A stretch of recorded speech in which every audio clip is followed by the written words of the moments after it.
अस्सलाम वालेकुम परदेसी भाइयों, अगर किसी कंपनी के साथ तीसरा, चौथा, पांचवा अगर कॉन्ट्रैक्ट है तो क्या उस कॉन्ट्रैक्ट को कैंसिल करने के लिए, टर्मिनेट करने के लिए, खत्म करने के लिए क्या हमें कंपनी को नोटिस देना होगा, नोटिस पीरियड होगा, या हम डायरेक्टली किसी और कंपनी में चले जाएंगे बगैर नोटिस दिए?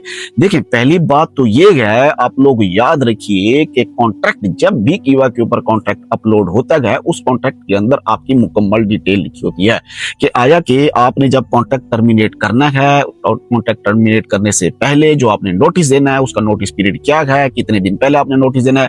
कुछ कंपनियां 30 दिन का टाइम देती हैं, कुछ कंपनियां जो है ना 60 दिन का देती हैं, कुछ कंपनियां 90 दिन का देती हैं। आपको उतना टाइम पहले अपनी कंपनी को नोटिस देना होता है। अब बहुत सारे लोगों में ये गलतफहमी पाई जाती है कि नोटिस जो है ना सिर्फ पहले जो कॉन्ट्रैक्ट होता है ना कंपनी के साथ, जो पहला कॉन्ट्रैक्ट होता है उसके ऊपर होता है, लेकिन ऐसा नहीं है।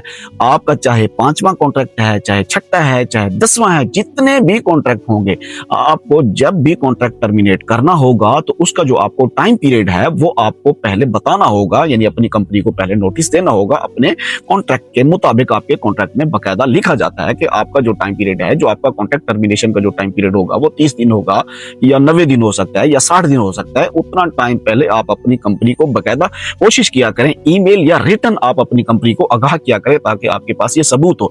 आप अपनी कंपनी को आगाह करेंगे, अपने पास सबूत सेव करेंगे, उसके बाद आप ट्रांसफर लेंगे। बगैर कॉन्ट्रैक्ट टर्मिनेट किए अपनी कंपनी को बताए आप ऐसे कहीं नहीं जा सकते। अगर कॉन्ट्रैक्ट टर्मिनेट भी करना है तो उससे पहले आपको अपनी कंपनी को पहले बताना होगा कि मैं कॉन्ट्रैक्ट टर्मिनेट करना चाहता हूं।